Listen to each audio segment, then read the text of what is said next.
Welcome, everybody, to another edition, a very special edition of the Hawaii Film Critics Society with, of course, the founder of the Hawaii Film Critics Society, Professor Barry Wurst, and myself, just a wayward critic who loves to talk about movies.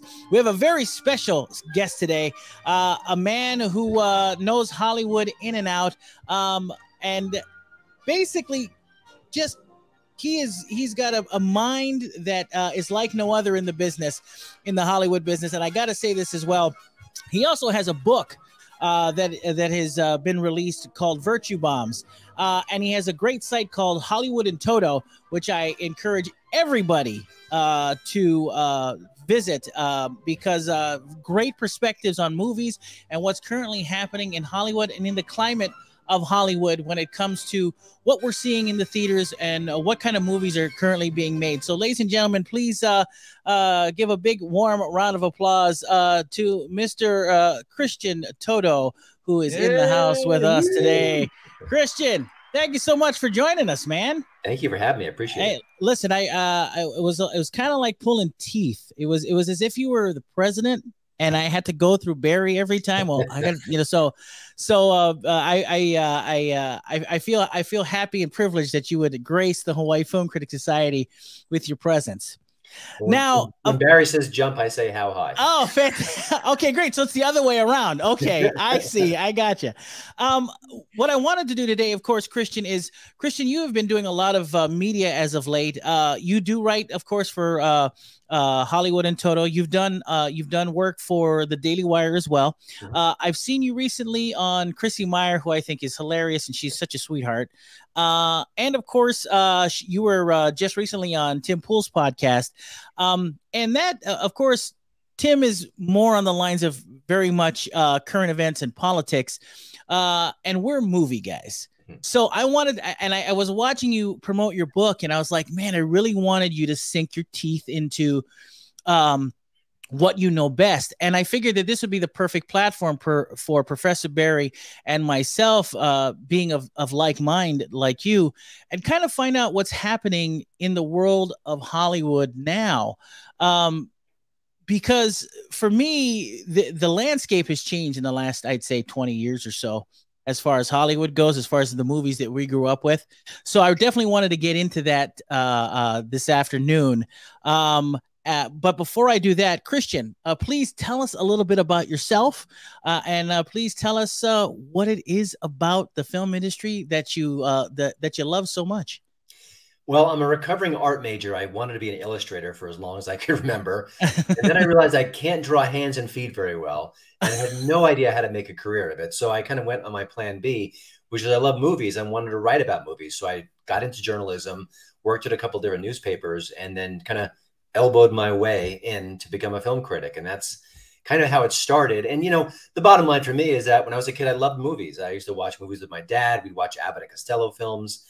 And I just fell in love with them. And then when I was a teenager and I couldn't date girls because I was too nerdy and too shy, I went to the movies with my buddies. So, you know, that was my plan B at the moment. And so that's where I am today. And then just for full disclosure, I cover a film often from a right of center perspective. So I found that many people who cover Hollywood are left of center. There's no crime there. It just is what it is. But I thought I would be, you know, kind of true to myself and also offer something that's unique in the marketplace. And that's where I am. I am with you. And I have to say that I am, I very much considered myself a conservative. I don't know if I can say that. Okay. All right. I don't know. Can Barry hear me right now? No. I've always. Did that loud? I think my Hawaii Film Critics Society badge may be revoked if I don't stop it. No. What's interesting for me is that that's the background that I come from. My father, and my mother love movies. My father's from California. He grew up in Hollywood. That's what his entertainment was. So of course I have this passion for movies and for film, and I've never felt, I don't know how to put this, and maybe you guys feel the same way. I've never felt so separated from the art form that I really love. You know, I feel like I've almost kind of, I feel like I don't belong in that place anymore in that respect. But and so I'm trying to, and this is almost like a therapy session. So this is why I wanted to talk about these issues that are surrounding what your book talks about, in Virtue Bombs, talking about how Hollywood has become quote unquote woke and how that's affecting the product. Because a great man, I told this to Barry last night, I said, a great man once said, and I think you know him, great man once said that politics is downstream from culture. And so I think we forget that in the United States, our culture is probably our greatest export. So from our music, especially to our movies, I think the world gets a representation of who we are through that form of entertainment. I would that would be my assessment. So I guess starting from your book, where do you think things started to take a turn? Where do you think that why do you think that movies have become so, I guess, political when they don't necessarily, I mean, at least in my perspective, don't necessarily have to be?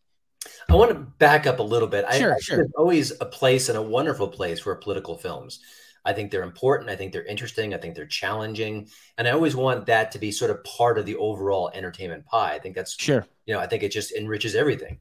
Right. But what I do see sort of across the landscape is that like whatever percentage that was is increased in some ways dramatically, in some ways in kind of morphed in different directions. So I want to kind of say that up front, because I think there could be great movies, and there could be great political movies that I don't agree with, but they're still challenging and thoughtful and engaging. And I still Absolutely. walk away from them being entertained. But I just think the culture itself has gotten more divided, gotten more political, gotten more tribal. And it's one of the things when I had a squabble or two with my wife recently. My wife is very left of center and I'm not. So we manage it, because we love our kids, we love our home, we have similar values that are shared. Sure. The fact that I want X and she wants Y, politically speaking, can be frustrating or whatever, but it shouldn't be the end of the world. It should, just be that we believe in different paths to a political future. But it just seems that the culture itself is really doubling and tripling down in this. And you mentioned a frustration, and it kind of rang a bell with me, because I still love movies. I still get a big charge out of seeing them. I still love watching older films that I watched as a kid. One of the reasons why I love sharing Barry's reviews on my site is it's sort of like reliving my childhood, reliving my teen years through that. But I do feel a disconnect with the actors themselves. And it's not just that they're political, not just that they don't agree with my views in certain ways. I'm a big boy, I can take that. But I think what the book deals with specifically is sort of free speech issues and issues of creativity and allowing the artists to have their say. And I see very few artists within the industry, especially the biggest names, standing up for that. And I think that's an apolitical stance, and I think it's an important stance. So from my perspective, that's a big disconnect I feel within the community. That you made it sound more eloquent than I did. So I actually agree with you, because there were films out there that I don't agree with politically that I think are fantastic. I could not agree with you more. I had made this point the other night when Professor Barry and I were talking. I've always thought that movies had a tendency to be more political in certain respects, even from the 1930s, when I was talking to Barry about it, and Barry can chime in whenever he feels so compelled to. But when you look at a movie like Paul Muni's I Was a Fugitive in a Chain Gang, that was kind of a representation of how awful it was to be in that situation and how prisoners were abused in that situation. Or shining a light on crime, the way that Scarface did with Paul Muni, yet again another great representation. I always thought that these movies were movies with a message. And I don't know if they would be considered woke in today's culture, but they were pretty progressive with the messages that they were pushing even in the 1930s. At least that's what I thought. Am I looking at that incorrectly? Barry, you want to jump in? Well, I mean, there's a difference between a film that has a political position versus a pre-established political agenda, and that's what that's the latter that we're looking at today. You're absolutely right, Greg. I mean, my mind goes to Chaplin. Chaplin did a film where the little tramp kicks the backside of a prison guard, and so on and so forth. And that's what got Chaplin in trouble in this country. So that sort of thing has always existed, but it is exactly what you're talking about. And political films, and I agree with Christian. I know, Greg, you and I have talked about this many times. I mean, how much we love the movie Bulworth, how a film like how brave that film is, how that movie basically sets fire to both sides of the aisle. I love films like that, and we don't get films like that anymore. It does seem like these films, primarily, certainly mainstream films, they have these prerequisites that have to be in there. And I think that has a lot to do with how corporate Hollywood is, of course. That has to do with how expensive these films are. So you want to appeal to the widest fan base. You don't want to offend anybody. Mm-hmm. But in doing so, you're making these Mick movies, basically, which is not the same as doing something that's personal and honest. If we're going to look back at the films of the 70s with the kind of love and devotion that we all do, we should look at these movies and go, these were real people, real issues. These are characters that weren't necessarily likable and weren't necessarily even changed for the better at the end of the film. And that's a reflection of life. So I do worry that art is becoming so sanitized or so, prepackaged, so to speak, that every film is like a Mick movie. And, Mick movies are fun for a while, but if that's the only thing we're getting, then we're not getting the kind of, so to speak, cinematic nourishment that we used to be. And I think go ahead, Christian. Go ahead. I'm sorry. I've heard stories from creators, actors, directors, screenwriters, and they often say, maybe 10, 20 years ago, they wouldn't go near a Netflix or a Hulu or Amazon because it was just TV. But now they go there, they have all the resources, all the great talent, but also they don't get as many studio notes, like do it this way, avoid that topic. And I think that sometimes we get some really great art on these streaming platforms because they're letting the artists just be themselves. And sometimes they fall on their face. There's no disagreement there. But I the more unfettered the experience, the better.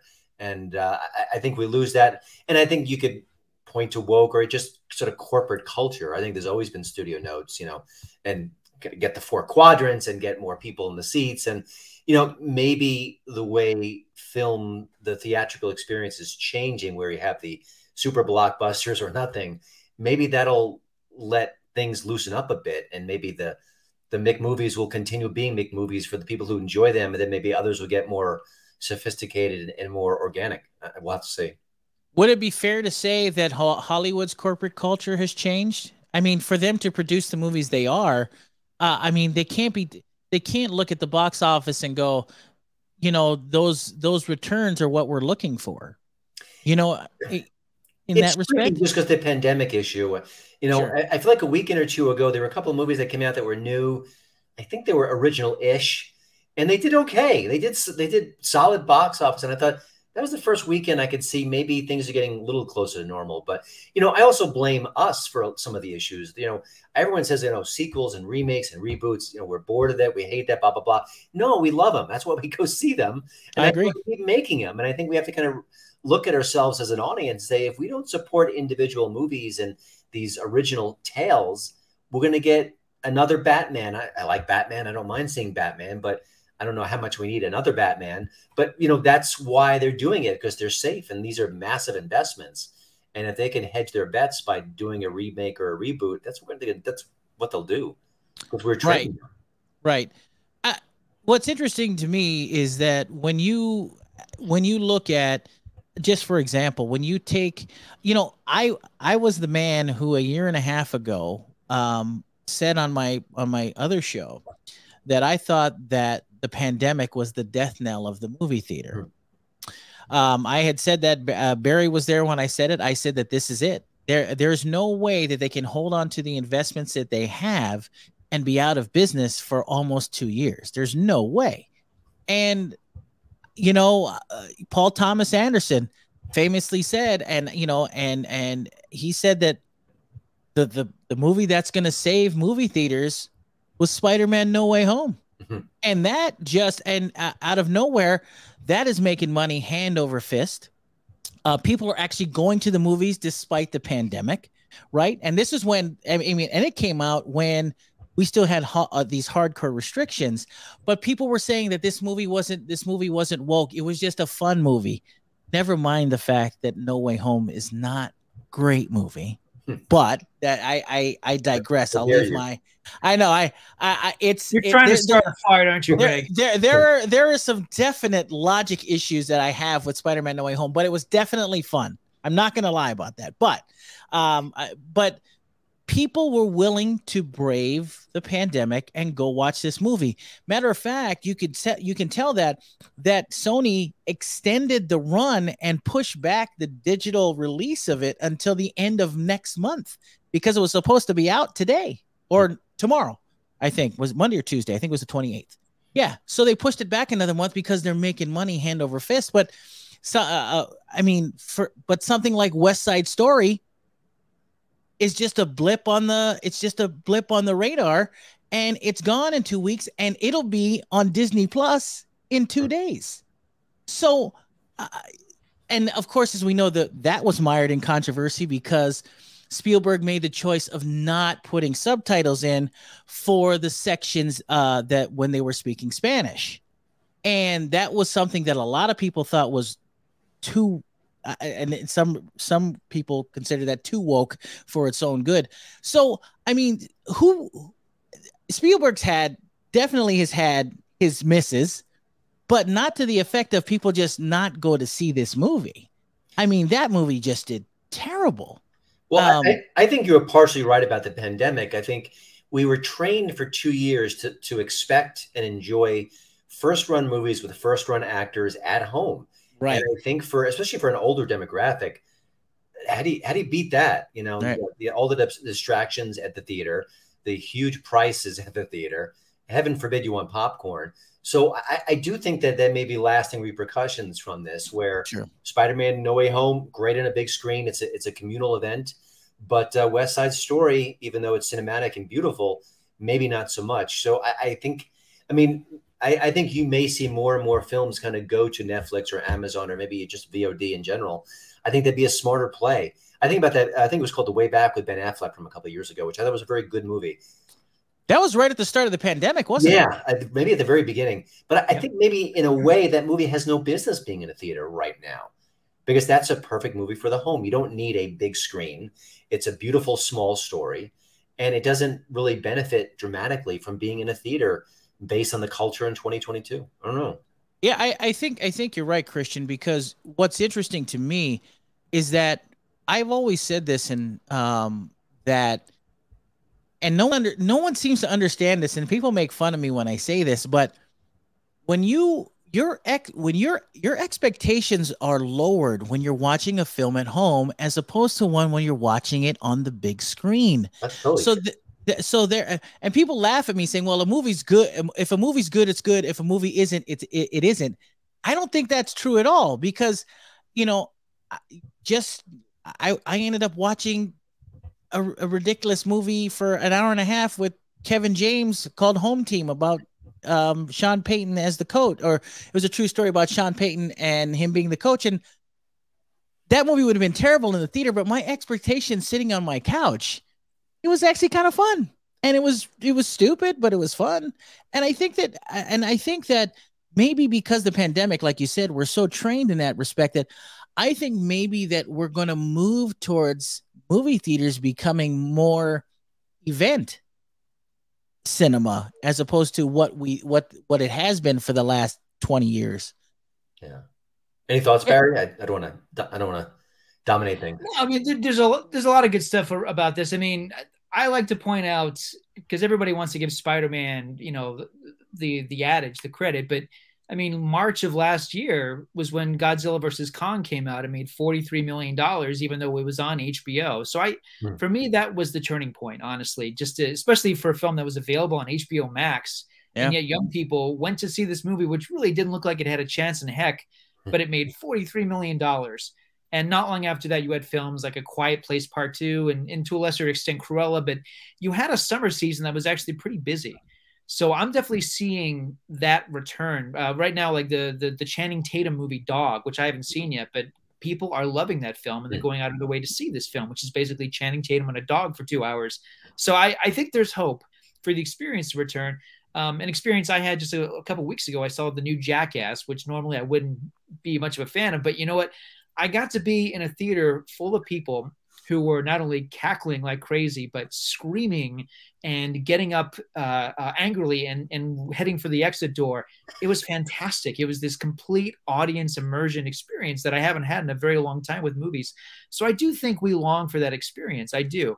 I don't think it's going to go away. I think what needs to happen is we need to make those smaller movie event films. I do. I think we need to make sure a film like Dog or whatever finds its audience, and we encourage people to have that experience and to, you know, and to have that communal experience that movies can give you in a theater.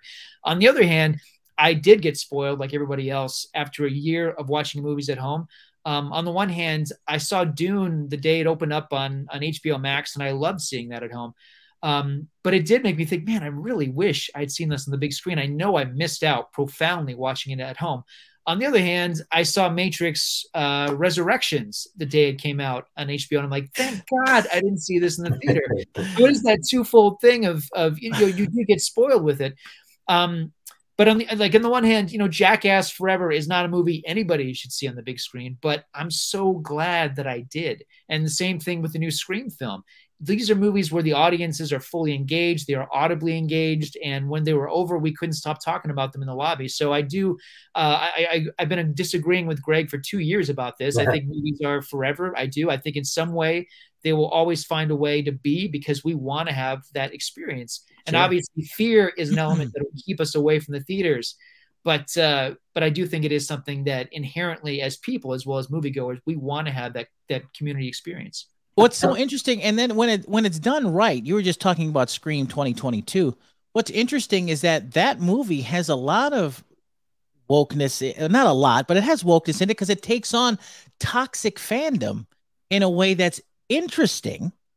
But but I don't think it really kind of twists the knife and kind of takes a side or what have you. It just tells an interesting story, don't you think?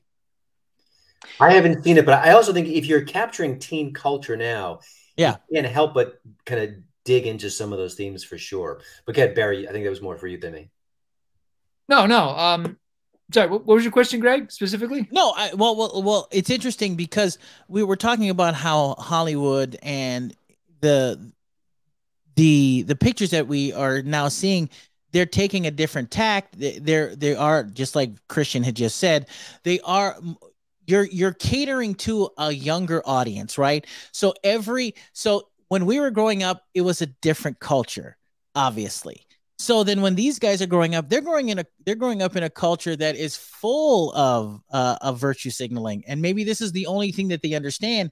And what I thought was interesting about Scream, it took on toxic fandom that has become such a big thing ever since Star Wars, right? The sequels, but it took it on in a clever way, I thought, without really it did it in a clever way that it was entertaining and not so much preachy in that respect. So that's what I was saying about Scream 2020. And that movie was a lot better than it had any right to be.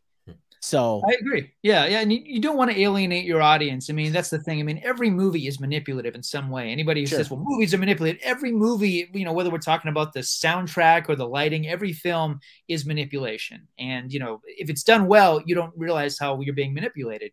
You know, you're being manipulated when you feel like you're being fed a message, when you feel like the movie is shoving it down your throat, where it's not subtle, where it feels like the whole film has led up to someone getting basically to a pulpit and lecturing at you.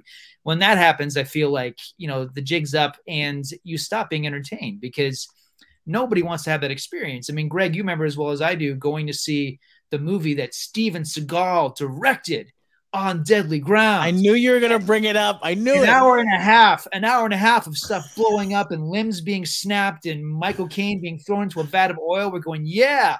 And then the last 15 minutes of the movie, Steven Seagal gets up in that pulpit and talks about how we've ruined the Alaskan pipeline and how we're ruining the environment in general. And he gives us a slideshow. And everyone I know in that theater, like, this is a good time. There's the exit door. Let's get out of here. What are we doing? Steven Seagal's lecturing us. This is insane.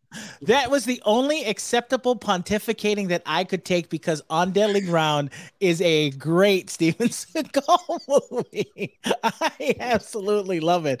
And I can tell you, I'm not a fan of, I wasn't a fan of The Message, but I'll take Steven Seagal talking about the climate any day of the week. It was so entertaining. I don't know what the heck it was, but I really liked it. So if it's Steven Seagal or Al Gore, you'll take Steven Seagal. I'll take Steven Seagal. I'll take his inconvenient truth over Al Gore's for sure. So, because he's just so damn entertaining. But, you know, what's funny is that when we walk into a film, we always expect to be entertained. But in some respects, it feels now that it's almost as if that now these movies have to meet some sort of requirement in order for it to be entertaining to everyone now, right? Barry and I were talking about this, that now it seems like you can't have a film like, let's say, for example, you can't have Boys in the Hood and it be directed by a white guy, right? It's important that they have a black director. We're at this point where that is more important than the experience of saying that guy is good. That director, who happens to be a white guy, is a good director and he could do it. I think Denzel Washington made a very interesting comparison. He said, you know, he said that it's not about color, it's about culture. He said, you know, Steven Spielberg directed Schindler's List and Martin Scorsese directed Goodfellas. He said, guess what? Steven Spielberg could have directed Goodfellas and Martin Scorsese could have done Schindler's List. But because of their cultural differences, there would be two very different movies. And it wasn't about the color, it was about the culture that they grew up in.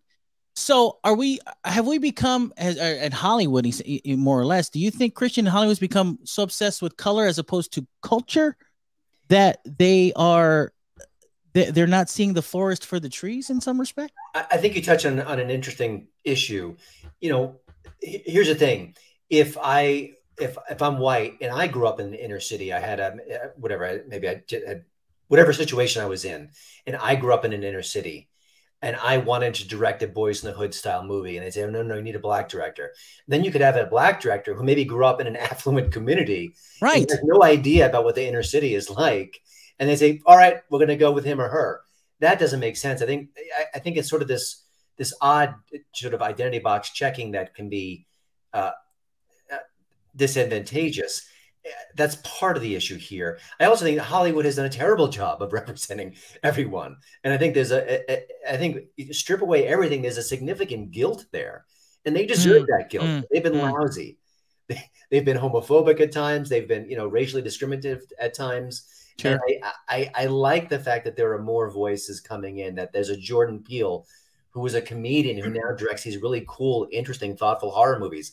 And maybe he wouldn't have gotten that gig 20 years ago. I don't know. Sure. I want the Hollywood where everyone who's got a great story gets to tell it. But when we get to this point where, well, it's a female action hero movie and we need a female director, I think that's poppycock. I really do. I thought, I forget the name of the director of Wonder Woman.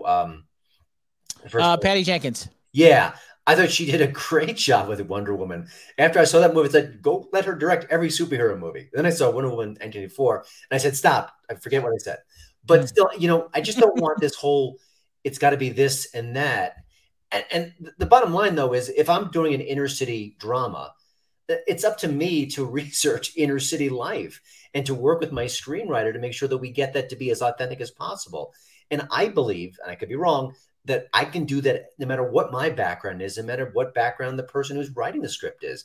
But you got to do your homework. You got to do your research. You got to be, and also collaborate with the actors on the set, because they may have experiences that you didn't have that will make the story richer. So I'm okay with all of that, but I don't like this whole, and again, female directors have had so few opportunities. I get that. People of color are not behind the scenes like they could or should be. I get that too. But this course correction is an overreaction, and I think it does more harm than good. Yeah, and that for me is, I guess, what's affecting. A lot. You notice that a lot of people are starting. when the common man is starting to notice those things and they're bothered by it, you know that you've gone a little overboard. I mean, the latest controversy, of course, being I don't know if you guys are aware of what Amazon is doing to the Lord of the Rings trilogy, or the Lord of the Rings, the new series that's coming out. There's a lot of pushback from diehard Tolkien fans saying, "Hey, listen, this is not what Tolkien intended." And they're pushing, and it seems like they seem to be pushing an agenda that is detrimental to Tolkien's vision. But because we're trying to be representative and diverse, we're losing focus on what the vision of the man who created that universe was. And I mean, is that something that is that something that we should be able to take in? I understand that we should be able to criticize it, but is it something that we should, if they're going to spend the money on this to make it, is it something that we should look at and consume to see maybe there is a possibility of good storytelling there? Maybe it does deviate from the true vision of what Tolkien had. And to be fair, most movies stray from the vision of the authors all the time. So are we looking at this incorrectly? I mean, as someone, because we consume, Barry, you, Christian, and myself, we consume more movies than the average person, because we're critics. So do we just consume this, or do we, as critics, do we push back on this, or do we just critique the movie as is? I mean, I think there's a whole fan culture around this kind of conversation, and I understand their suspicion. And ultimately, the finished product has to speak for itself. Either it's good or it's flawed. So that's the ultimate debate. Finisher. We'll see in the finished product. I think people are just a little gun shy right now with all the, like, if there's going to be a new project and it's about Tolkien and it's a beloved property, the conversation should be 99% about the storytelling, the property, the history, the relevance. And then just say, oh yeah, and we made it a little more diverse. Like, that should be it. Like, it shouldn't be a big deal that there's a black elf. Who cares? Like, it's not a big deal. Right. Yeah, you know what the bad thing is? It's not the black elf that's the problem.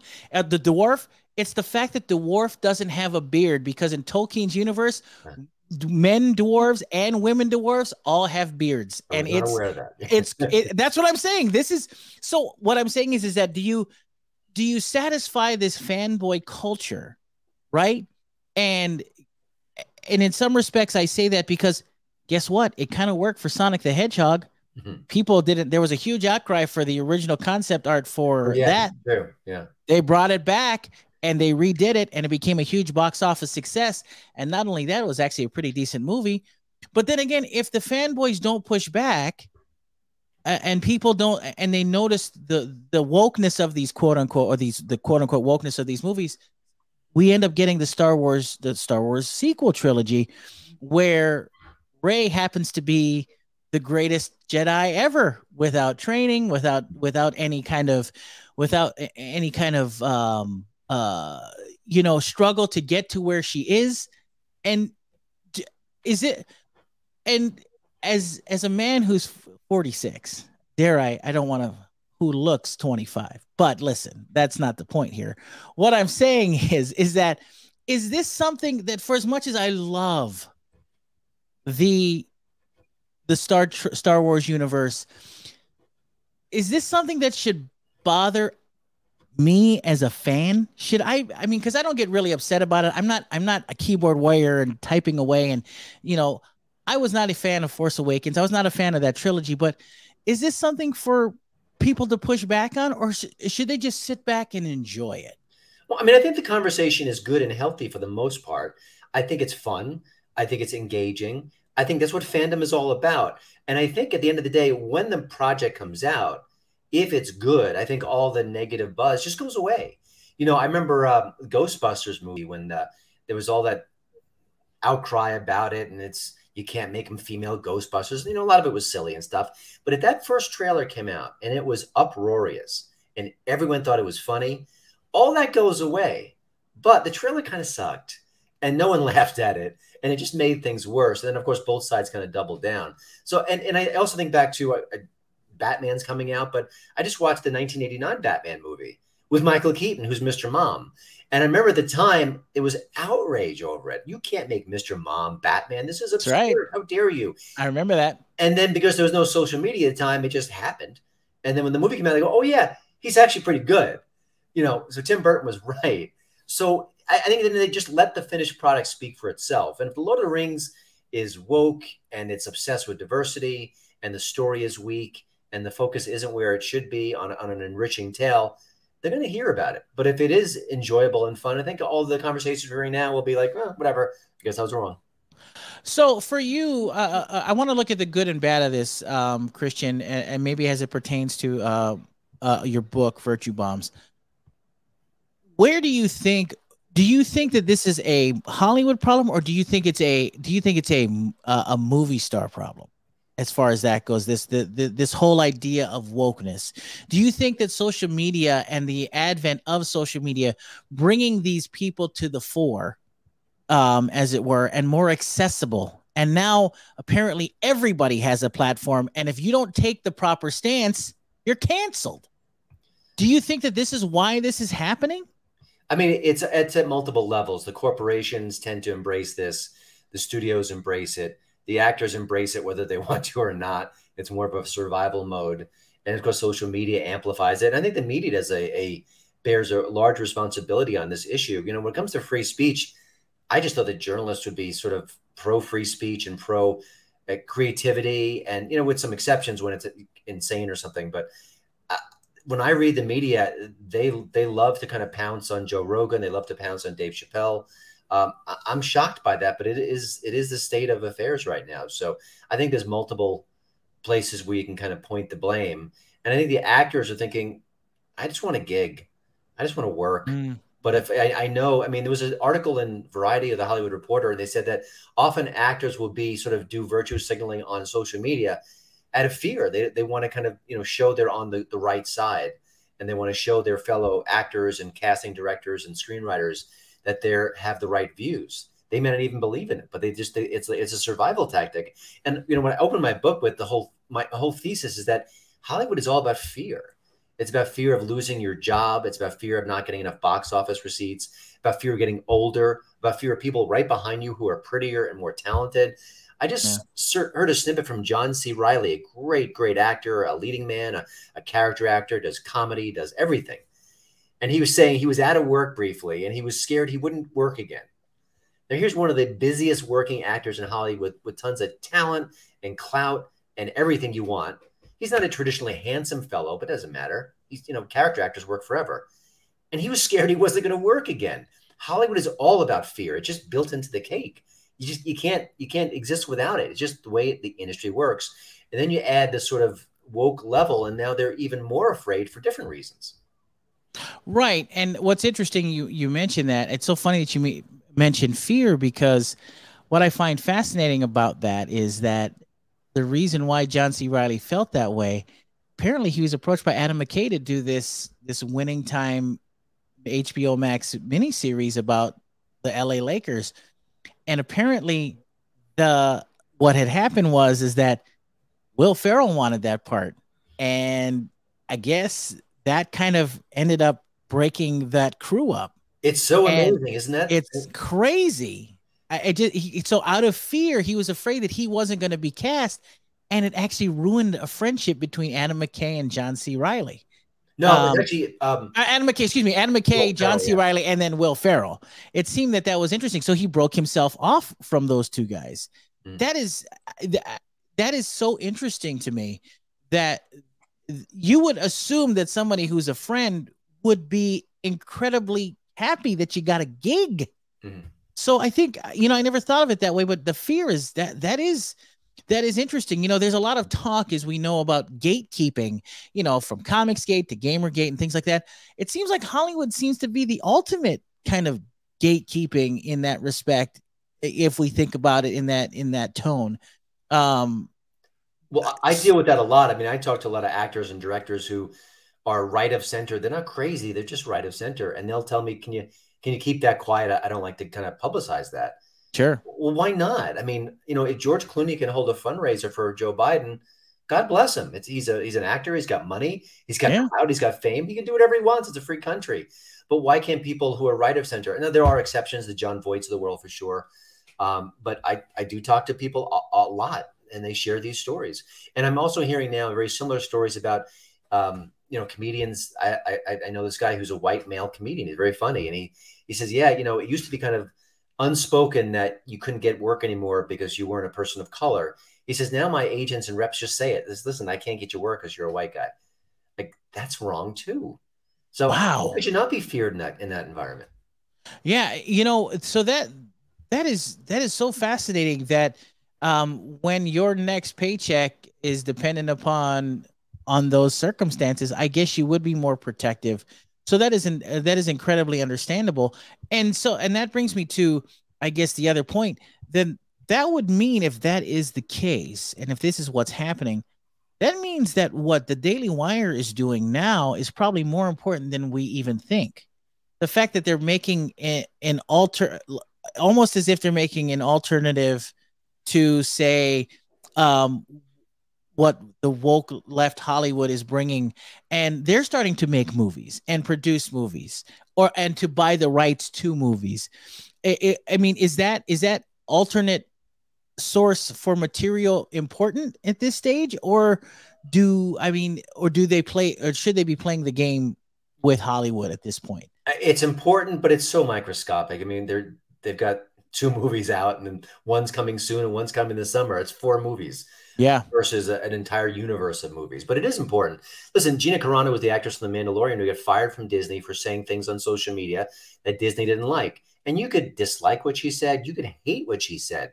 But I can point you to other actors who have said much worse, much angrier stuff, much more cruel material. And they never suffered an ounce of punishment. And Bette Midler is just one example. She said horrible things about Senator Rand Paul and, wishing ill on him and rooting on the guy who put him in the hospital and almost ended his life. That's terrible. And Gina Carano never went that far. So the fact that Daily Wire came in and said, hey, we're going to give you a job and you can come work with us, that's good. Unless someone says something truly horrific and awful, I don't think you should lose work over that. I mean, I think Bette Midler's kind of ugly at times, but she's super talented and she's a legend. And if I was making a movie, I'd probably hire her because she's good. So I don't know. I don't like that part of Hollywood right now. I really don't think it's healthy. And there's a clear double standard, which frustrates me too. Like, Alec Baldwin is brilliant. He's got the best pipes around. He does comedy, he does drama, but he's done some horrible things in the past and said some horrible things too, but it never hurt him. Well, why? Right. I mean, I want him to keep working, but why does he suffer no punishment, but Gina Carano with a few, questionable social media posts gets in trouble? Sure. I think I'm maybe steering things off the topic a little bit, but that's no, you're not, kid. This is exactly what I'm talking about, because is that becoming, first of all, Barry and I cannot say anything negative about Bette Midler because she's from here, Hawaii. So it's like in the Constitution of Hawaii, so we can't say anything. Right, Barry? Something like that. She's my neighbor. I gotta. Yeah. So good with that. You can't go get eggs or butter if you're out without a copy of Beaches. Yeah. So right, mandatory in every home in Hawaii. That's for sure. But this goes into that you're not going off topic at all, Christian, because those attitudes are starting to bleed into entertainment, obviously, and people are noticing. And once again, I say that I'm a critic that says, put whatever you want on screen, put whatever you want, put it out there, whatever you want, put it out there. The best barometer for that is whether or not there's a return on what you put on the screen, right? So if there is no return, there won't be another one. I mean, I think Dave Chappelle, he pushes a lot of buttons. He makes me uncomfortable sometimes, but he's so good and so sharp and so interesting and so funny. But I think if he was less talented and he was pushing those buttons and doing it in a crude way, and there wasn't insight behind it, there wasn't empathy behind it, I think people say, yeah, I'm done with him. What else you got? I do think maybe it's too broad an answer, but I often think that the public essentially is the sort of the ultimate guide to whether something is on target or not. Sure. And for that, I mean, we've been talking a lot of negative for sure of what's going on. What are the positives that you have seen lately? Whether it be something that's a movie that you've seen is good, or something a movie in particular, that the messaging that you thought was universal as opposed to being very one dimensional. Was there this is for both Barry and for you, Christian? Is there something out there now that you find to be that doesn't push those buttons but just tells a good story? And it's not getting any credit, or is getting a lot of credit in that respect? What do you guys think? I really liked American Underdog. It's a faith-based movie that is so gentle on the faith part of the story. It really isn't heavy-handed. It isn't something that, if you're not a Christian, oh my gosh, I can't watch this. And I thought it was beautifully told. I think just generally speaking, there's such convenience now to be an entertainment consumer. I'm just kind of giddy with all the choices I have and all the. Sure. I've been watching a lot of Tubi. Tubi is a free app, and it has a lot of content, a lot of really good content, plus some junk, which I kind of like too. But also, it's commercial based, but there aren't a lot of commercials. It's not a heavy commercial load, so I love that. And then I always bang the drum about Riders of Justice whenever I'm on a media appearance because I love that movie so much. The one with Mads Mikkelsen.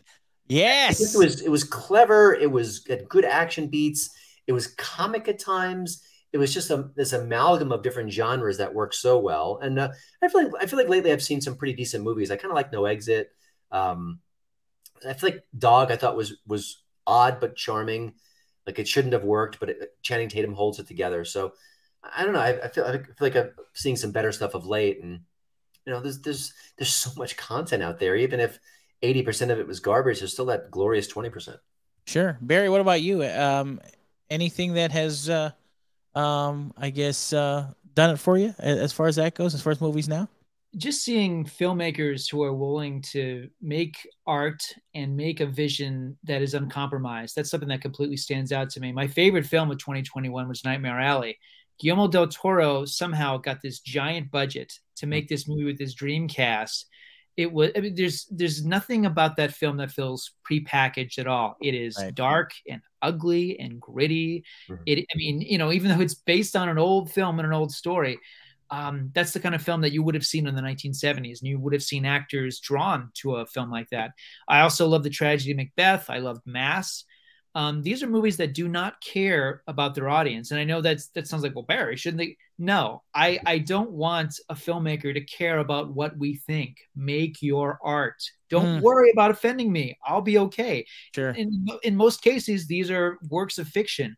These are fictional characters. We shouldn't be getting all worked up about the lives of fictional characters. It's something that drives me crazy. Like, who cares if this guy is objectionable? It's not real. It's a story. Let's engage with the story. Let's talk about the story. Let's deal with the fact that people are not perfect, that life is not perfect, that people don't often say the right things. I love filmmakers like Del Toro, like Spike Lee, like Oliver Stone, like Quentin Tarantino, filmmakers who just do not care if you get it or not. They make their art. And sometimes it takes you a year to get it. Sometimes it takes you 10 years to get it. But I like stuff that feels like, oh man, like this movie doesn't care about me. I love that. There's too many films where beginning to end, it's like this movie wants to hold my hand. It wants me to walk out smiling. It's just, I'm just not interested in those kind of films. And it's not that I'm so precious about the 70s or the 80s or the 90s. I just want to see a story that feels like there's blood, sweat, and tears. There's something lived in about this. Too many movies. I mean, it's not just the visual gloss. It's the theme. It's the everything about it feels glossy. And I want a movie that it's got some stink and blood stain on it. I know, weird way of putting it, but those movies are still being made. And Nightmare Alley is a big one for me. Yeah. What's funny is that I was thinking about it to myself, that it is interesting that and this is where I think a lot of people that are Christians or faith-based or whatever don't understand that a lot of the movies now, even though they may be woke, they are kind of sanitized now. I mean, when's the last time you saw a movie, right? An R-rated movie with a heavy amount of nudity in it? Or say, with the exception of a horror movie, I don't think there's been anything that has been incredibly grisly violent in that respect. No, you know what I mean? I think John Wick will maybe would beg to disagree with me. I have a quick observation, which I used to work with John Nolte at Breitbart News, and he talks about this a lot in ways slightly cruder than I will. But I'm rewatching one of the Texas Chainsaw Massacres, and Jessica Biel is in it. And Jessica Biel looks like a CGI wonder. She's so beautiful and so attractive. I can't take my eyes off the screen. And I remember I just watched the Texas Chainsaw Massacre on Netflix. Yes. And the women in it are so staid and so scholarly. And it's not the end of the world, but it is interesting how sex used to sell the horror movies, and Hollywood has completely gotten off that in many ways. I just thought it was fascinating to kind of compare those two. And they're only doing it to virtue signal, because it's interesting that you mentioned that, because now it seems like, and I dare say this to get canceled, but there are a lot of actors and actresses who happen to be very frumpy that you would never think they'd be in this situation and doing the things that they're doing in some kind of, even in a fantasy setting, it doesn't make sense. And I kind of agree with that. I'm watching Peacemaker. There's a lady in there who's a very fine actress, but in the situations that she's put in, I don't think that she would be that with who she is and how she is. I just, there's things that don't make sense. And you're right. The sex is not what you said used to sell is not at the forefront anymore. I thought it was interesting that Tarantino in his last movie, Once Upon a Time in Hollywood, he had two stars who were beautiful, Brad Pitt and Margot Robbie. And he made them look so attractive. Brad Pitt's shirtless on the roof, looking cool as possible. Margot Robbie is just incredibly attractive. And I thought, I've got something for the girls, something for the boys. I have no problem with that. I mean, I think Hollywood should be glamorous and beautiful. And it doesn't have to always have sex appeal. And I felt a little weird when every Fast and Furious movie had that ogling scene where you go up and down the women's legs. Like, even I'm uncomfortable there. But I don't think it should be devoid of it. I think glamour and sex, especially in a horror movie, it's show a good-looking dude take his shirt off. I don't care. Something for the ladies. For the I will say, I think you're right, because even though in that respect, I think that I don't mind, it's one thing to be sexy as opposed to beauty. And I don't think that there's a problem with beauty. And we go to the movies for that fantasy. It's not like I think that I'm going to be a guy who swings from building to building with webs that I've made in a suit that's red and blue. I'm going for the fantasy of the whole thing. I mean, it seems like the fantasy element of movies is kind of disappearing in that respect. Like, even the fantasy of being beautiful, because the definition of beauty has so changed in the last few years that it seems like everybody's beautiful. You know what I mean? And so and I don't think that's the case. Well, I think what's leading into, I think the issue is sort of morphing in odd ways, because, like, if you're an actress and you turn 40, you're going to be the grandmother in a couple of years. You're going to be playing Aunt May. And I think that's a sad reality of Hollywood. But I don't think that sad reality of Hollywood should make the damsel in distress or the final girl in a horror movie, be wearing like a close-knit sweater. I mean, I think you can maybe solve that problem and maybe, retain that in a sense. I think it's an overreaction again. I think women are not treated well in Hollywood. I think Harvey Weinstein proved that. Yep. It's still happening to certain degrees. I'm certain that certain actresses and maybe are nudged into areas where they're uncomfortable. So I don't want that. But at the same time, I don't think sex appeal is the worst thing in the world. So this is an overcorrection is what's happening, because I would assume because of what Weinstein did. This is an overcorrection. Barry, what are your thoughts on this? I don't think you and I talk about stuff like this. It's an attempt to avert the male gaze, and I get it. But at the same time, the male gaze is also the female gaze. Movies are voyeurism. Movies are a chance for us to look at attractive people or unattractive people, and it goes both ways. I mean, we see movies where on the one hand, it's somebody attractive pitted with, oh, I don't know about that, but then it's I mean, I remember seeing a movie where Jack Black was paired with Kate Winslet. I'm going, not in a million years. No, there's no way.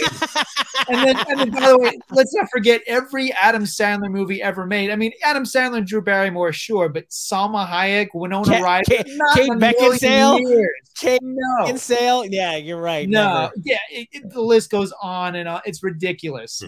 So no, movies can be fantasy.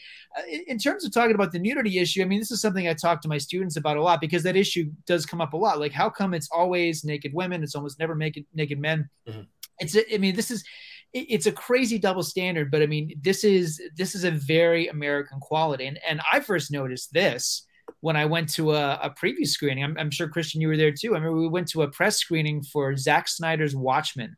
And there's a scene in Watchmen where Jeffrey Dean Morgan's character shoots a Vietnamese woman just point blank in the head. It's so horrific. The audience did not react. On the other hand, every time Billy Crudup's CGI giant blue penis is dangling, the audience lost their freaking minds. We have such a weird double standard about nudity, especially male nudity in this country. So it's like our movies are the most violent. There was a period where it looked like, okay, Japan, Europe, no. You know, if we could put a flag down on anything in American pop culture, we make the most violent movies. Period, full stop. But when it comes to sex and nudity, you think, you know, all we did was watch the Disney Channel. I mean, I hate to say it, but like the last mainstream movie that actually deal with sexuality was 50 Shades of Grey, and that's really sad. Really sad. Can I speak on that for a minute? Because I find that I always like to push back on that, and I guess and maybe you guys will understand this, because this is fascinating that we're going into this. And this is through my eyes, and I think a lot of people feel this way.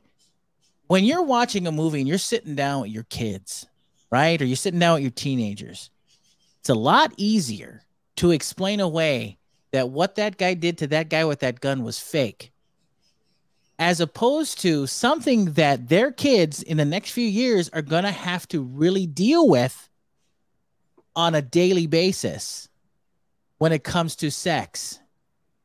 And I think what's interesting about that is that, you know, I make this extreme example. Not every youngster is going to go through gun violence, but every single youngster is going to have to deal with the sex issue, right? Except for me as a teenager, but right. I got you 100%. I was the Don Juan you see before you today was not the same guy in high school. But my dodged that bullet. Yeah. Thank God. So you should thank your lucky stars, ladies. Anyway, no, but what I'm saying is that for most parents, the reality is the sex, not the violence. You understand where I'm coming from on that? Like, yeah, I just know what you mean. But it's a funny thing, because every pastor and youth pastor I've known in the last 25 years, they've told me their favorite films are Gladiator and Braveheart and Rob Roy. It's like wall-to-wall violent movies. On the other hand, you know, some of these people knew me in college when I got, and by the way, I went to a conservative Christian college. Some of you know that. And I wrote this review about my favorite film of 1999, which was Eyes Wide Shut. I got into so much trouble for that. And by the way, you know, I mean, my taste in films has always been very, very broad. You know, that goes back to my childhood. I'm completely anti-censorship. That's that's always been a thing about me. If someone says you can't see it, that's always the thing. Of course. But I mean, honestly, I mean, even now, I just turned 45. I love Eyes Wide Shut. It is one of my absolute favorite films. And I know it's wall-to-wall material that people don't want to deal with, sexuality and, you know, a bedroom intimacy that's dealing with emotional intimacy, not just sexual intimacy. And most people, if not everybody, does not want to see that film. And that's always been fascinating to me, because it's dealing with, real life things that couples go through, as opposed to a movie about a guy who paints half of his face blue and slaughters about 1,000 people in 5 minutes. First of all, that really happened, Barry. So you should stop that. Okay. That really happened. He existed. The guy who did he have an Australian accent or a Scottish accent? But what's fascinating to me is that I don't feel the same way about Eyes Wide Shut that you do, because I think that was, maybe I got to watch it again, but I do not think that is one of Stanley Kubrick's best movies. by any stretch. You're not alone. Just, well, I'm you are in the minority. I hope you got in trouble for that being a bad movie as opposed to you just reviewing it. No. I had people stop me and say, like, what is this, man? You're reviewing pornography now. I thought you were a person of better character. No, I mean, it was a couple years of getting, I mean, I've never been in more trouble about a review than my take on that. And that's how Julia met me. She actually met me at a party and said, "Oh, you're that Eyes Wide Shut guy." Ew. Yeah. Oh, man. And she still married you, huh? Yeah, that was the first thing she ever said to me. I'm like, "You had me at Eyes Wide Shut." You're such a rebel at a Christian college, Barry. Such a rebel. I actually got one of my reviews censored. It was I wrote a positive review of Brokeback Mountain, and I think that didn't pass muster where I was working at the time. Wow. Can I tell you something? I had, and this is going to shock some people. There was some great character work in that Brokeback Mountain movie, but let me tell you why I hated it. Okay. Don't say Randy Quaid. Are you ready? No. And here's the reason why I hated it. And this is the reason why I didn't pay it any merit even now. Is because it totally subverts its own message about the love between these two men when these two men decide to find physical intimacy outside of their relationship. And that blew, no pun intended, that blew my mind. And I felt like you're subverting your message about the love these two have with physical intimacy with someone else. But and you could be in love with someone and have a fling with someone else. That's pretty human. I don't know. But these guys went to but these guys went to male prostitutes. And I thought, you're not, I mean, it's one thing to find somebody else or whatever. I get that. But I mean, to just go to Mexico and find some dude to physically be intimate with, that for me just didn't click for me. And I was like, well, now I'm out. Now I'm completely out. So whatever you had built in that story with these two guys coming together and how important it was, that physical intimacy with someone outside just totally blew it for me. It doesn't say it. And I will say this, it does the same thing with movies that are heterosexual as well. That doesn't fly with me. It just totally subvert your message when you do that, because especially for faith-based people, that's very intimate, right? And that's something that's even in some respects that's a spiritual thing. So in my head, I'm like, well, this is much more important than anybody makes it out to be. So for me, you're subverting the message of love when you're replacing the love with the physical. And maybe I think what you just mentioned is sort of a perfect encapsulation of how film viewing is so subjective and so measured based on our values. And so correct. And which goes back to the censorship issue, because what you think would be awful and maybe someone dials it up to 10 and says we shouldn't watch that or something. Just maybe it's not a great example, but just in general, right? You know, and someone might have thought Eyes Wide Shut was just pornographic, and then other people say no, it's a story about intimacy and all these different issues. You know, that's what makes it all work. And we need the steady flow of all these stories, and the people that don't like it can just tune away and look away.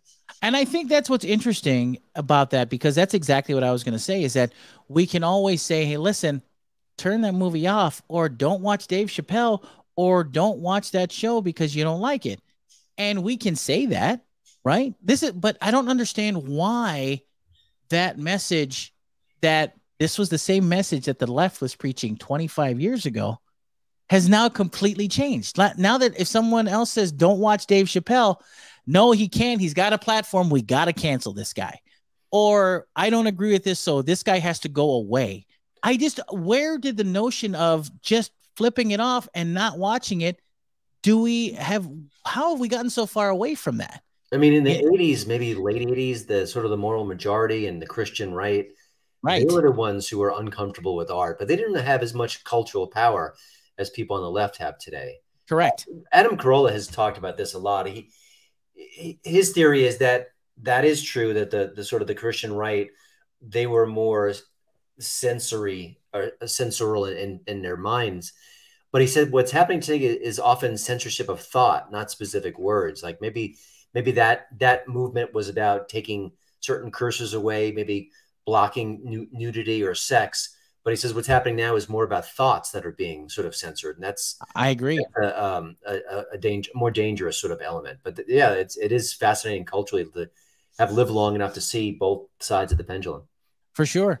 And, you know, I mean, like you said, the right were the guys who started the parent teacher, excuse me, the Parent Television Council, wasn't it? Or something like that. The PTC. There's the PTC. There's also the MRC or the Tipper Gore group, which had a dash of bipartisanship because she was married to a Democratic senator, and that's another story. That's an interesting story as well. Well, that listen, a great movie, by the way. They should make that into a movie.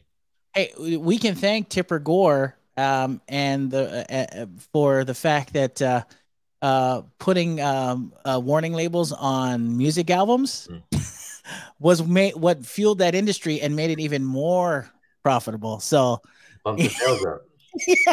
I mean, just think of it. John Denver, I think it's Frank Zappa and Dee Snider on Capitol Hill. Yes. Who doesn't make that movie? Yeah. Awesome. Yeah. And as you know, what's interesting, have you watched Dee Snider in those committees? I think I've seen snippets. He's sharp. He's sharper. He's as sharp as a tack, this guy. And so I think what is happening is it's almost like this reversal where the right seems to know that these things are just character and that's not exactly what's underneath, you know, and the left thinks that this is all about who they really are. And, you know, I've watched wrestling enough to know that, you know, not everything is on the up and up. Okay.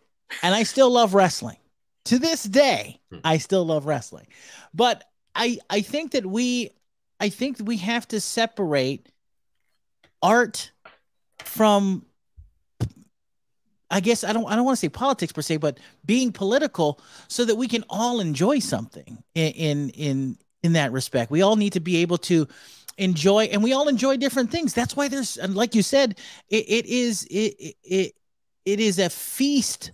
Right now, it's if Hollywood were to stop making movies now, immediately, everything stopped, we have a wealth of a backlog that we could hardly get through. Yeah. You know, in our lifetime, and it is saturated, and I think that sometimes we get caught up with so much of the talk of okay, well, is this too woke? Is this not too woke? I agree with Barry and definitely you, Christian, that you know you have to critique a movie on its merits. And you have to critique it on what they've given you, not what you expected of it. That's what, you know, that's why I critiqued for example, the sequel trilogy of Star Wars so harshly, because I didn't think it was good at all. As a matter of fact, my favorite one of those ones is the one that everybody hates. I think The Last Jedi was the one that took the most chances and was able to do something different. I have slightly more respect for The Last Jedi from that perspective, and that perspective alone. By the way, if you ever kind of Google, I think there's a YouTube channel called Film Courage, and sort of a new buddy of mine, Chris Gore, who runs Film Thread, who I love him. He's a great guy. He's so interesting. I can listen to him talk for hours on movies. If you were disappointed by the Star Wars trilogy, go seek out his monologue on that and all the reasons why it failed and all the mistakes they made. It's fascinating, and it's kind of cathartic, because to me, Last Jedi broke me as a Star Wars fan. Right. Never recovered. So I agree, and that's the one that everybody hates. But that's the one I respect the most for at least taking the chance. And by the way, your analysis of Chris Gore is great, and I think what he's doing with doesn't, you know, people bring movies to him now, and he doesn't, and you know, he said it before, and I've heard him say it. Doesn't matter if it's politically left or politically right or center or Christian or whatever. If it's good, that's all we care about. Yeah. And by the way, there are some people on the left who have been very pro freedom. Judy Gold is a comedian who's very left of center, and she wrote a book. I interviewed her a while ago about it. You know, Ricky Gervais is a left of center fellow. John Cleese. Yeah.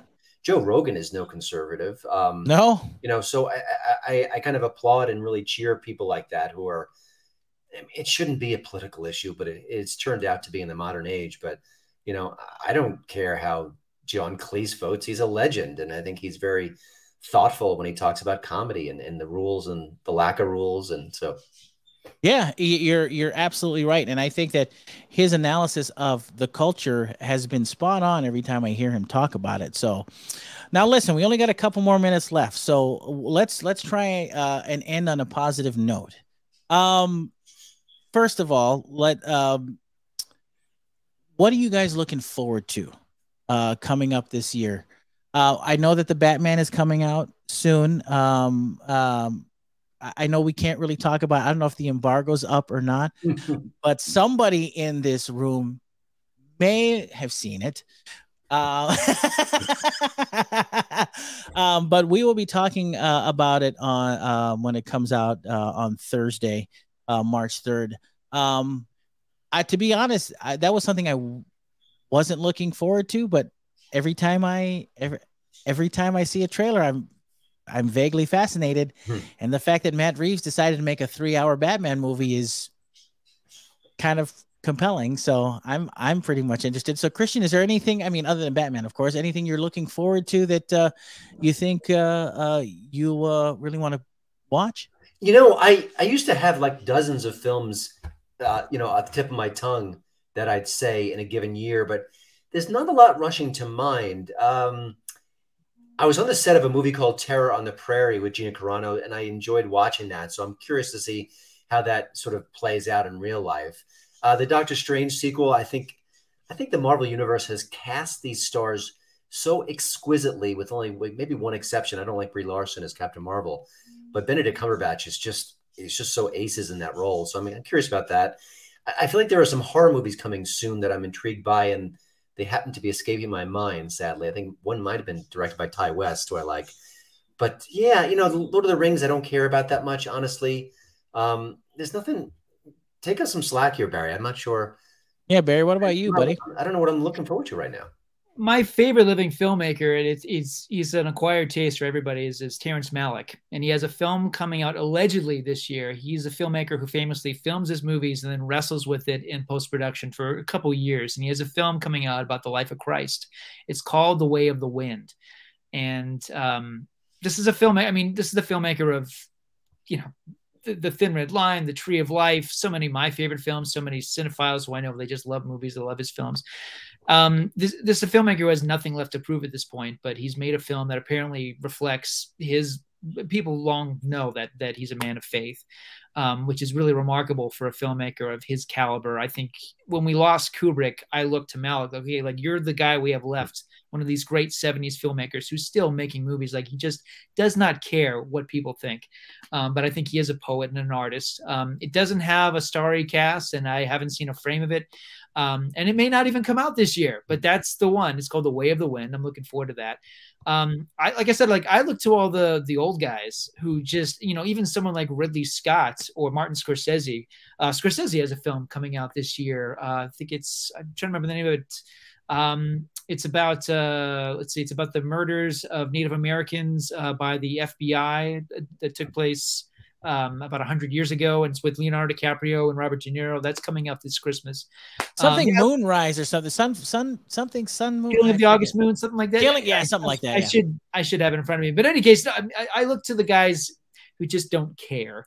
And they could somehow wrestle these big budgets to make the films that they want to make, and they can make it with Final Cut. I mean, that's the thing. I mean, if a film is so expensive, it's hard to get to do whatever the heck you want. And you do want to appease everybody because, you know, it's going to be investment, but you don't make the money back. I love that Scorsese, you know, is still able to make a movie like Silence on top of making a film like The Departed. So I think as long as the artists are still making art, and you got young pups, as you've said, like Jordan Peele, his movie coming out, you got these young guys who are making original great work.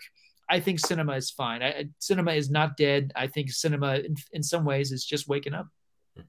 Wow.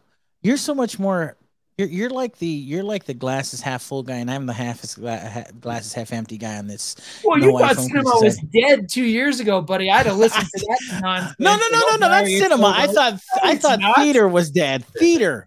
The theater experience was dead. And like I said, I could not be more happy that I was wrong. I mean, if theater's wounded, I think it's wounded. Yeah. That's fair. I like the fact that Christian is being very in the middle on this. I appreciate that.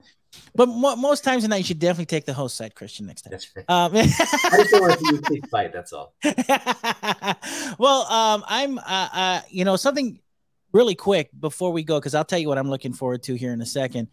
Something we didn't talk about that was overtly political, and got a lot of attention, but kind of, went away after it was done. This little thing, Don't Look Up. And I was a guy who really enjoyed that movie. Even on a political perspective, I loved how it was all about us as being, we're so too busy, passing each other in the night, too busy talking, not with each other, but past each other, that we didn't understand one another.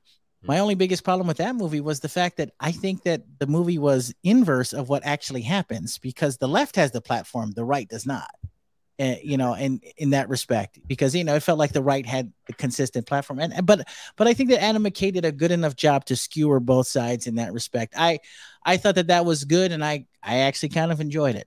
So even for someone who's a big lefty like Adam McKay, then again, to be fair, I liked his movie The Big Short too. I thought that was great. So yeah, but anyway, did you guys like that movie? Yeah. I liked it. I thought it started strong and got weak as it went on, but. Interesting. But it split a lot of people. So it did. I'm always intrigued by that when movies that kind of split people aggressively. Yeah, right. I'm with you 100%. It seems like it's as divisive as politics is now. It's very interesting to me. Very fascinating. Well, anyway, I'm with you, Christian, getting to what I'm looking forward to. Very much looking forward to the Multiverse of Madness. It's hard to find a movie that you're looking forward to that isn't something that's a superhero movie at this point. It's kind of crazy. That's why I love award season, because I get to see all of these really unique movies that I never would be able to get to see. But you're right. I think that the biggest one that I was looking forward to was Top Gun, and now I don't even know if that's coming out this year. I was looking forward to Top Gun. I was looking forward to Mission Impossible. Those got moved back by Paramount, and now I think they got pushed back to like 23 and 24 now, I think. But yeah, right. And but Top Gun was supposed to come out this summer. What a great summer movie. I mean, I was already there. I had my Maverick jacket. I had my motorcycle. I was ready to go. So, but I think I hope and I pray I hope that Hollywood realizes, after reading your book, Christian, that maybe it's time that instead of movies being or trying to be as divisive as possible, bringing everybody to the table. Doesn't matter what it is. And I think that movies, even as maybe as some people would say that they're not, the best of cinema, but something like the Spider-Mans or the Marvel Universe or Top Gun, if it brings people together and they enjoy it together, the more they enjoy it together, I think the more fun it will be for them, and the more people will come back to the theaters, and the more communal it'll be, because that experience is priceless. I'd like to think that my book has saved Hollywood. So let's. You know what? I'm going to say it right here, right now on this show, that Christian Toto's Virtue Bombs has saved, single-handedly, mind you, saved Hollywood from its own demise. You want that on the book jacket, don't you? Yeah. Hey, listen, next time, instead of having Andrew Clavin write your forward, you should have me write it, and I'll. There you go. All right. I'm telling you, Christian. I'm telling you. Christian, thank you so much for taking the time out of your busy schedule to talk to us two jabronis here in Maui. We certainly do appreciate it. Where can we find you? Where can we follow you? What's all your socials and things of that nature? My website is my home base, hollywoodandtoto.com, with great reviews from Barry Wurst. Thank you. I heard of that guy. I hear good things about him. On Twitter, I'm at Hollywood and Toto, and my podcast is Right on Hollywood. And of course, the book that saved Hollywood is Virtue Bombs: How Hollywood Got Woke and Lost Itself. And you, by the way, you can get that on Amazon. You can also those are hard copies. I don't know if I'm supposed to ask this on the show live, Barry, but Barry and I would like autographed copies. Okay. Of Virtue Bombs. Can I request from my people, and we'll get back to you. Oh, fantastic! My people will call your people, and we'll work it out for sure. So that's a no, Greg. Yeah, I know. It was it's just a hard no. I was just making sure hey, listen, I was trying to make it look good for the show. Come on now. But anyway, do your darndest to check out Christian's book, Virtue Bombs. It is incredible. And like I said, I don't think the book is intended to be a bomb throwing in any stretch. I think it's trying to find common ground in a world that we find so much solace in, and how much we love the business of movies and love film. So I think that's always pretty incredible. And I think just for that, guys, check it out. Virtue Bombs by Christian Toto. Christian, it's been an absolute pleasure having you on the show, my friend. And it's been I have an absolute blast talking to you. So for the Hawaii Film Critics Society, for the man who invented and formed the Hawaii Film Critics Society, Professor Barry Wurst, for Christian Toto, I am Greg G Money. Until next time, you guys take care and go watch some movies. Until then, aloha.